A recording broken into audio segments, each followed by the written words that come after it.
Ola, arrincamos xa de cheo con esta análise.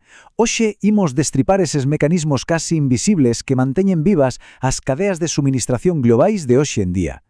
Se alguna vez houbo curiosidade por saber como diaños consegue a logística actual que un produto chegue xusto cando fai falla, ningún minuto antes, e sen encher almacéns xigantescos, ben, aquí está a resposta. Imos explorar a fondo a filosofía just in time ou xusto a tempo e ese impacto brutal e revolucionario que tivo na nosa forma de entender a logística. Fixadevos nesta frase de Taichi Ono, o enxeñeiro de Toyota que argallou todo este sistema.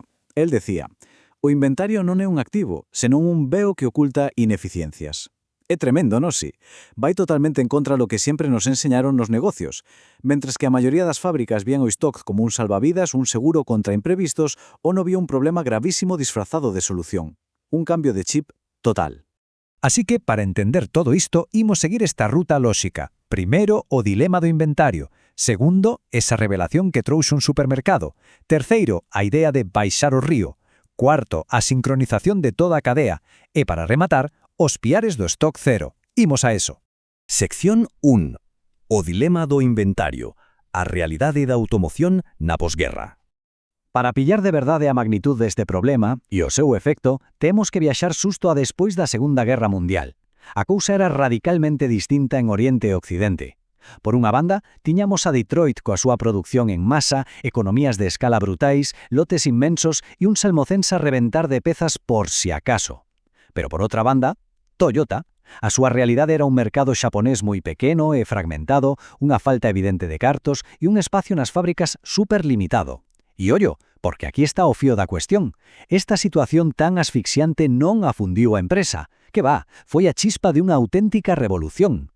Como simplemente non podían permitirse ter os cartos parados en pezas amoreadas, non lles quedou outra que inventar un camiño moito máis áxil. Sección 2. A revelación do supermercado. Unha inspiración cotidiá para a logística. Vale, esta anécdota é incrible. Ás veces, as mellores innovacións saen de ver algo supermundano. Resulta que Taichi Ono atopou a gran inspiración nos supermercados americanos durante unas viaxes. El flipou ao ver que a xente collía dos andéis só o que precisaba, na cantidade xusta e no momento exacto. E a maxia, pois que os empregados só repoñían eses andéis cando estaban valeros. Nin antes, nin demais. Así naceu o que na logística coñecemos como pull system ou sistema de tracción, onde a demanda real é a que tira da produción. Parece mentira que os complexos sistemas logísticos de hoxe en día naceran de ver como un superenxe os seus andéis sen ter dúcias de caixas estorbando polos corredores, verdade? E como levamos esa idea do supermercado á fábrica? Pois co sistema Kanban, que ven significar literalmente tarxeta visual. É o reloxo de todo o proceso sen necesitar un mega ordenador central. Funciona así de simple. Paso 1. Un operario gasta pezas dun caixón. Paso 2. Cando se baleira, saca a tarxeta Kanban. Paso 3. Esa tarxeta viaxa cara atrás na liña cara ao provedor. E paso 4. Ao recibir a tarxeta, o provedor fabrica e entrega xusto a mesma cantidade que se acaba de gastar. Tal cal. É un permiso instantáneo para producir. Así asegúrase que ninguén corra máis que o seguinte, erradicando a sobreproducción de raíz. Pasamos á sección 3. Baixar o río, expoñendo as rochas ocultas da ineficiencia.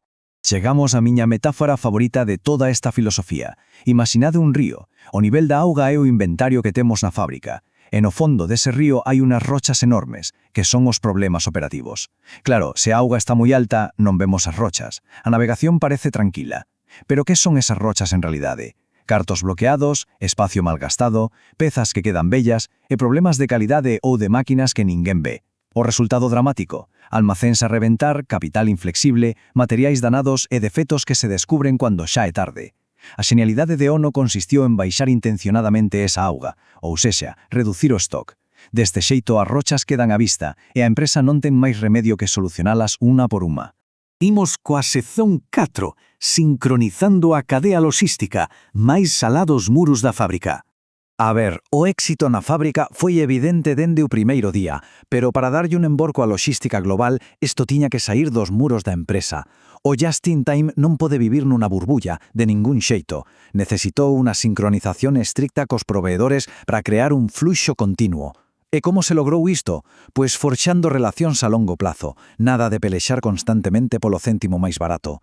Fixeron falla entregas frecuentes en cantidades super pequenas, ás veces varias veces ao día, para que nada se acumulara na porta. Tamén exixiron calidade certificada en orixe, algo impensable daquela, para que as pezas fuesen directas a liña sen parar nunha inspección. E por riba, os plans de produción compartíanse con total transparencia, para que toda a cadea operase como un solo relós suizo. Para que nos fagamos unha idea do impacto brutal de todo este esforzo, quedádemos con esta cifra abrallante. Toyota logrou reducir o seu inventario total entre un 60 e un 80%. Unha barbaridade. Imaginade a enorme vantaxe competitiva ante as sorprendidas empresas occidentais. Limparon casi a totalidade dese stock morto que ninguén usaba, e os tempos totais de fabricación, os coñecidos na logística como lead times, pasaron de varias semanas a apenas uns días. É unha eficiencia superlativa conseguida puramente a base de inteligencia na xestión de fluxos.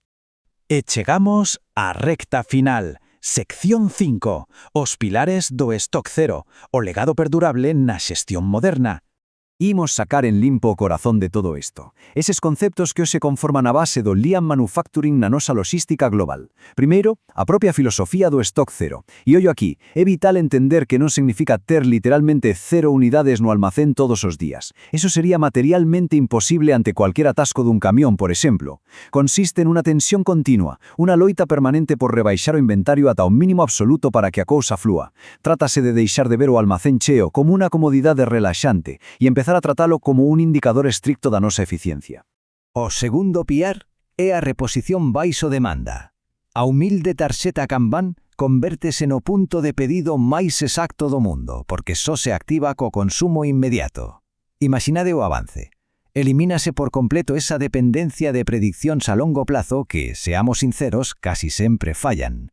Xa non fai falta producir lotes masivos porque alguén en unha oficina cree que se van vender nun mes.